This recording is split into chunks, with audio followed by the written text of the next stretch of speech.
Hello friends, welcome back to my YouTube channel Deepika Gyanpunj. Today this is me Deepika Pan, student of class 9th at Vivekanand Bageshwar. Today I am making a new video on class 8 science chapter number 5th 5.2 petroleum. So I am making a video on second part of this chapter. So we will start the video. But before starting the video, I would like to say you all, please like, subscribe and share my channel so that you will get all the notification. Press the bell icon also. So at first we are starting the chapter. It's about petrol. So 5.2 petroleum. You know that petrol is used as a fuel in light automobile such as motorcycle, scooter and car. तो जैसा कि आप सभी जानते हैं जो petrol होता है वो ईंधन के रूप में प्रयोग में लाया जाता है छोटे गाड़ियों में जैसे कि मोटरसाइकिल, स्कूटर या car. Heavy motor vehicle like truck and tractor run और डीजल. तो जो बड़े मोटर व्हीकल होते हैं जैसे कि ट्रक और ट्रैक्टर वो डीजल से चलाए जाते हैं. Petrol and diesel are obtain from a natural resource called petroleum. तो पेट्रोल और डीजल जो दोनों हमारे नेचुरल रिसोर्सेस होते हैं वो हमें प्राप्त होते हैं एक नेचुरल रिसोर्स से जिसका नाम है पेट्रोलियम, जो होता है पेट्रोल और डीजल का कच्चा रूप. Do you know how petrol is form. तो आप क्या आप जानते हैं कि जो पेट्रोल होता है वो पेट्रोलियम होता है वो कैसे बनता है. Petroleum was form from organism living in the sea. तो पेट्रोलियम जो हमारे लिविंग ऑर्गेनिज्म जो सी में रहते हैं, समुद्र में रहते हैं, उनसे फॉर्म्ड होता है, उनसे बनता है. एज दीज ऑर्गेनिज्म डाई, जैसे ये ऑर्गेनिज्म की डेथ हो जाती है, मर जाते हैं, their body settled at the bottom of the sea and got covered with a layer of sand and clay.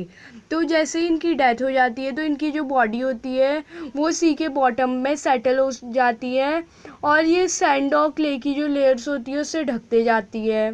Over million of air मतलब मिलियन एयर के बाद. अब्सेंस ऑफ एयर की अब्सेंस से high temperature and high pressure, वहाँ पे बहुत high temperature और high pressure ज़्यादा दबाव बन जाता है. Transform the dead organism into petroleum and natural gas. तो ये डेड ऑर्गेनिज्म को high temperature and high pressure बदल देते हैं पेट्रोलियम एंड नेचुरल गैस के रूप में. Look at figure 5.4. तो देखो जैसे कि फिगर 5.4 जिसमें दिखाया गया है petroleum and natural gas deposit. तो देखो कि फिगर 5.4 में ये दिखा रहा है डिपोजिट, पेट्रोलियम और नेचुरल गैस के डिपोजिट को ये दर्शा रहा है. You see that the layer containing petroleum oil and gas is above that of water. तो इस ड्रॉ में आप देख सकते हैं कि जो हमारी ऑयल, पेट्रोलियम ऑयल और गैस की जो लेयर है वो वाटर की लेयर से ऊपर है. इसका रीज़न ये है कि हमें पता है कि जो ऑयल और गैस होता है वो लाइटर होते हैं वाटर से, सो दैट वो उनके ऊपर है.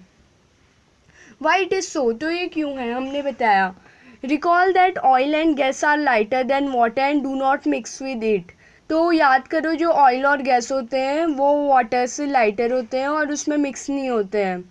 The world first oil well was drilled in Pennsylvania USA. तो जो फर्स्ट ऑयल वेल का कुआं हमने खोदा गया था पेनिसिल्वानिया में खोदा गया था USA में, जो पहला कुआं खोदा गया था ऑयल का इन 1859. तो ये 1859 में खोदा गया था. तो note out it. 8 year later, उसके 8 साल बाद 1867 में जो ऑयल का स्ट्रक था वो मैकम आसाम में खोदा गया. In India oil is found in Assam, Gujarat, Bombay, Mumbai, high and in the river basis of Godavari and Krishna. तो इंडिया में बहुत जगह पाया जाता है ऑयल, जैसे कि आसाम, गुजरात, मुंबई और मुंबई हाई में और रिवर बेसिन में गोदावरी और कृष्णा के. Refining of petroleum. तो रिफाइनिंग मतलब साफ़ करना. तो पेट्रोलियम में बहुत सारे प्रोडक्ट मिले रहते हैं तो उनको हम अलग अलग करते हैं, उसी को रिफाइनिंग कहते हैं. Petroleum is a dark oily liquid. तो पेट्रोलियम एक बहुत ही तेज और चिपचिपा लिक्विड है, तरल पदार्थ है. It has an unpleasant colour order. तो इसके पास एक अनप्लीजेंट ऑर्डर मतलब इससे कोई अच्छी स्मेल नहीं आती है, अनप्लीजेंट स्मेल है इसकी. It is a mixture of various constituents such as petroleum gas, petrol, diesel, lubricating oil, paraffin, wax etcetera. तो ये बहुत सारे कॉन्स्टिट्यूएंट का मिश्रण है जैसे कि petroleum gas, petrol, diesel, lubricating oil, paraffin और हमारा वैक्स हो गया etcetera. The process of separating the various constituents fraction of petroleum is known as refining. तो रिफाइनिंग मतलब हो गया बहुत सारे कॉन्स्टिट्यूएंट्स का मिश्रण होता है हमारा जो पेट्रोलियम होता है, तो उन सबको अलग अलग करना ही हमारा जो रिफाइनिंग कहलाता है।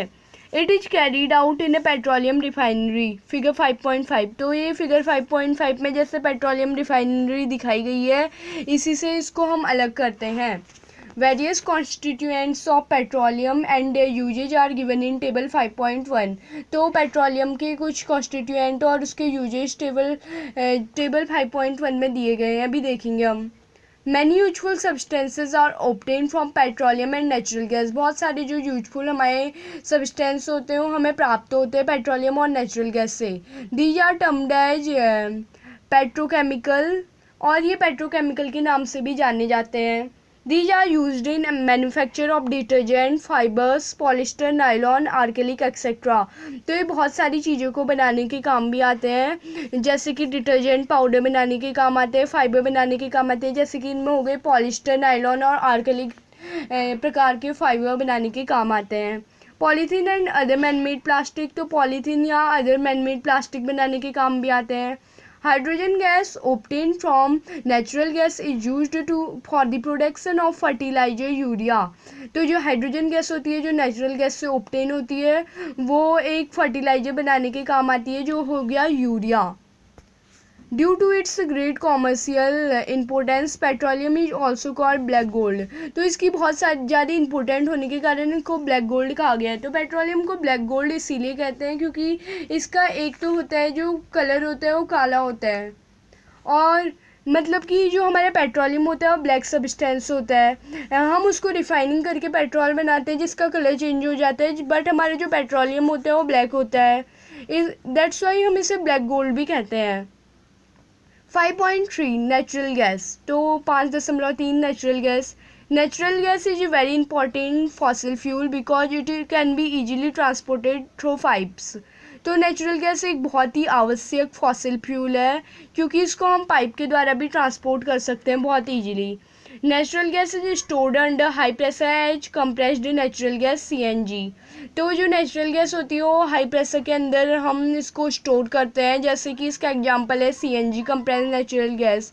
जो CNG used for the power generation, जो CNG होती है वो पावर जनरेशन में भी यूज होती है।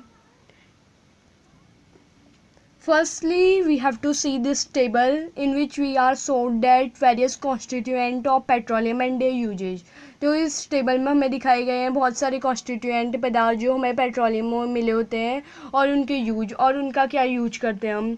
सबसे फर्स्ट जो हम पेट्रोलियम से प्राप्त करते हैं वो LPG liquefied petroleum gas, and it is use for fuel for home and industry. तो घर में गैस के रूप में भी हम इसका इस्तेमाल करते हैं और इंडस्ट्रीज में भी। Second one is the petrol motor fuel और सॉल्वेंट फॉर ड्राई क्लीनिंग। तो हमारा जो पेट्रोल होता है फर्स्टली हम मोटर बाइक्स में यूज करते हैं, मोटरसाइकिल और स्कूटर्स वगैरह में यूज करते हैं। आफ्टर डेट हम ड्राई क्लीनिंग में भी हमारे पेट्रोल का यूज होता है। Kerosene fuel for stove lamp and for jet aircraft.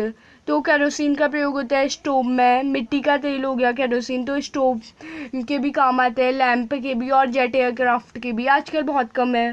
Diesel fuel for heavy motor vehicle. Electric generator तो बड़े मोटर व्हीकल के काम आता है जैसे कि truck, buses and tractor. Electric generator में भी यूज होता है। लुब्रिकेटिंग ऑयल लुब्रिकेशन के काम आता है। Paraffin wax ointment candle Vaseline etcetera बनाने के काम आता है, कैंडल और वैसलीन। बिटुमेन पेंट और रोड सरफेसिंग। जो बिटुमेन एक प्रोडक्ट है वो रोड सरफेसिंग के काम आता है, मतलब कि जो रोड के ऊपर हम वो लगाते हैं काला कलर का उसको बिटुमेन कहते हैं वैसे। And bitumen is also in Hindi it is known as coal tar। It is now being used as the fuel for transport vehicle because it is less polluting। तो CNG है जो आजकल हम ट्रांसपोर्ट व्हीकल के भी यूज आ रहा है क्योंकि जो ये होता है बहुत कम पॉल्यूशन करता है। It is a cleaner fuel, तो एक साफ फ्यूल है। It great advantage of CNG is that it can be use directly for burning in home and factories where it can supply through pipe. तो इसका एक बहुत बड़ा एडवांटेज है, इसको यूज करने का एक बहुत बड़ा फ़ायदा है कि हम इसको डायरेक्टली यूज कर सकते हैं घर में या फैक्ट्री में, और ये पाइप के द्वारा सप्लाई किया जा सकता है। Such a network of pipeline exist in Vadodara Gujarat. तो ऐसा ही एक नेटवर्क पाइपलाइन का है हमारा इंडिया में, वडोदरा गुजरात में भी है। Some part of Delhi and other places, Delhi के भी कुछ पार्ट और अदर प्लेसेस में भी है। Natural gas is also used as a starting material for the manufacture of number of chemical and fertiliser. तो नेचुरल गैस भी बहुत यूज होती है स्टार्टिंग में किसी मटेरियल के मैन्युफैक्चर, मतलब उसको बनाने के काम आती है, कि जैसे कि केमिकल और फर्टिलाइजर के को बनाने के भी काम आता है natural gas. India has vast reserve of natural gas. तो इंडिया के पास बहुत ज़्यादा मात्रा में नेचुरल गैस है। In our country natural gas have been found in Tripura, Rajasthan, Maharashtra and in Krishna Godavari delta. जो हमारे देश इंडिया में और जो नेचुरल गैसेज हैं वो प्राप्त होती है हमें त्रिपुरा, राजस्थान, महाराष्ट्र और कृष्णा गोदावरी डेल्टा में हमें प्राप्त होती है।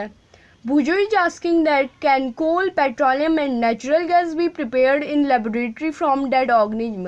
तो बूजो पूछ रहा है कि जो कोल होता है, पेट्रोलियम होता है और नेचुरल गैस होती है, दीज फॉसिल फ्यूल, तो क्या हम इनको बना सकते हैं लेबोरेटरी में मरे हुए ऑर्गेनिज्म का यूज करके। तो पहली इज आंसरिंग भूजो that no their formation is a very slow process and condition for their formation can not be created in the laboratory. तो पहली कह रही है ऐसा नहीं हो सकता क्योंकि जो इनका फॉर्मेशन होता है वो बहुत ही स्लो प्रोसेस में होता है और इसकी भी कंडीशन भी अलग होती है। इन कंडीशन को हम लेबोरेटरी में क्रिएट नहीं कर सकते। मतलब कि जो हमारे फॉसिल फ्यूल्स होते हैं ये बहुत ही अलग कंडीशन में तैयार होते हैं, क्योंकि जब ये बरीड हो जाते हैं मिट्टी के नीचे, वहाँ बहुत सारी गर्मी होती है, हाई टेम्परेचर और हाई प्रेशर की वजह से ये हमारे फॉसिल फ्यूल तैयार होते हैं, तो हम इन्हें लेबोरेटरी में नहीं बना सकते हैं। 5.4 some natural resources are limited. कुछ नेचुरल रिसोर्सेज जो हमारे लिमिटेड है, सीमित है। You have studied in the beginning of this chapter that some resources are exhaustible fossil fuel, forest, mineral etcetera. तो आपने जो चैप्टर की स्टार्टिंग में पढ़ा कि कुछ नेचुरल रिसोर्सेज होते हैं वो एग्जॉस्टिबल होते हैं, मतलब कि कभी ख़त्म हो जाते हैं, जो सीमित मात्रा में होते हैं, जैसे कि forest, mineral etcetera. You know that coal and petroleum are fossil fuel. तो आप जानते हैं जो कोल एंड पेट्रोलियम है, these are the fossil fuel. It required dead organism million of year to get converted into these fuel. तो ये बहुत सारे डेड ऑर्गेनिज्म को रिक्वायर करते हैं जिसमें बहुत सारे एयर लग जाते हैं, मिलियन एयर लग जाते हैं फ्यूल में कन्वर्ट होने में। On the other hand non reserve of these will last only a few hundred year. और दूसरी प्रकार से जो इनका रिजर्व होता है, इनकी मात्रा होती है, उनको हम सिर्फ 100 साल तक चला सकते हैं ज़्यादा से ज़्यादा। इनको तैयार होने में तो मिलियन ईयर लगते हैं, बट ये यूज हमें 100 ईयर ही आ सकते हैं ज़्यादा से ज़्यादा। Moreover burning of these fuel is a major cause of air pollution. और ज़्यादा बात करें तो इसके बारे में जो इन फ्यूल्स का जलना है वो एयर पॉल्यूशन का एक बहुत बड़ा कारक है। The use is also linked to global warming. तो इनका यूज ग्लोबल वार्मिंग से भी किसी तरीके से जुड़ा हुआ है। It is therefore necessary that we use these fossil fuel only when absolutely necessary. तो ये भी ज़रूरत है, हमारे ज़रूरतमंद है, हमारे लिए ये बहुत ज़रूरी है कि हम इन फॉसिल फ्यूल का यूज़ तभी करें जब बहुत ज़्यादा नेसेसरी हो, बहुत ज़्यादा आवश्यकता हो इनकी। This will result in better environment. तो इससे हमारे इन्वायरमेंट बेटर रहेगा। Smaller risk of global warming and ability for a longer period of time. इससे हमें 3 फ़ायदे होंगे कि इससे हमारा इन्वायरमेंट बेटर रहेगा, ग्लोबल वार्मिंग का बहुत कम रिस्क रहेगा, और जो इनका एबिलिटी होगी, मतलब कि इनकी मात्रा होगी, बहुत सारे समय तक हम इन्हें चला पाएंगे। In India, the Petroleum Conservation Research Association (PCRA) advise people how to save petrol, diesel while driving। तो इंडिया में जो पेट्रोलियम कंजर्वेशन रिसर्च एसोसिएशन है पीसीआरए का full form petroleum conservation research association जो हमारे इंडिया में है, वो एडवाइस करती है पीपल को, कैसे बताती है कि कैसे पेट्रोल और डीजल का सेव करें ड्राइविंग के दौरान। देयर टिप्स आर, उनकी टिप्स है, drive at a constant and moderate speed as far as possible. तो एक ही समान स्पीड में हमें जो ड्राइव करनी है वो एक समान स्पीड पे करनी है जितना कि पॉसिबल हो सके। Switch off the engine at traffic light at a place where you have to wait. तो स्विच ऑफ कर दो इंजन को ट्रैफिक लाइट पे या और जगह पे जहाँ आपको वेट करना पड़ रहा है। इंश्योर करेक्ट टायर प्रेशर, तो करेक्ट टायर प्रेशर का भी यूज करो। Ensure regular maintenance of the vehicle, तो और व्हीकल जो आपकी गाड़ी है उसकी भी रेगुलर मेंटेनेंस करो। So our chapter is completed. Let's see the summary. What we have learned in this chapter, we have to see in this. What we have learned. Coal, petroleum and natural gas are fossil fuel. So सबसे important चीज़ जो हमने जानी वो थी कि coal, petroleum और natural gas एक बहुत ही आवश्यक फॉसिल फ्यूल है। Fossil fuel were form for dead remain of living organism million of year ago. और हमने ये भी जाना कि फॉसिल फ्यूल कैसे प्राप्त होते हैं। ये डेड ऑर्गेनिज्म में से बनते हैं, जो बचे हुए डेड रिमेन्स होते हैं लिविंग ऑर्गेनिज्म के, और इनको बनने में मिलियन ईयर से भी ज़्यादा लग जाते हैं। फॉसिल फ्यूल है एग्जॉस्टिबल रिसोर्सेज। जो फॉसिल फ्यूल होते हैं सीमित मात्रा में ही प्राप्त होने वाले रिसोर्सेज होते हैं। Coal tar and coal gas are the product of coal. तो जो कोक है कोल तार है और कोल गैस है वो कोल के प्रोडक्ट है। Petroleum gas petrol, diesel, kerosene, paraffin, wax, lubricating oil are obtain by refining petroleum. तो रिफाइनिंग पेट्रोलियम से हमें क्या क्या प्राप्त होता है, हमने जाना कि पेट्रोलियम गैस प्राप्त होती है, पेट्रोल होता है, और डीजल प्राप्त होता है, केरोसिन प्राप्त होता है, पैराफिन वैक्स प्राप्त होता है, लुब्रिकेटिंग ऑयल प्राप्त होता है। और coal and petroleum resources are limited. तो जो हमारी कोल एंड पेट्रोलियम रिसोर्सेज है वो लिमिटेड है। We should use them judiciously, तो इनको हमें जांच करके ही यूज करना चाहिए। So let our chapter is completed, and in next video we will read the question answer of this chapter. So at last I want to say you all, please like, subscribe and share my channel, and see the, if you have not see the first part of this chapter too, so firstly you have to see the first part, after that you have to see the second part, so that you will learn very goodly. So at last only please like, subscribe and share my channel. Thank you.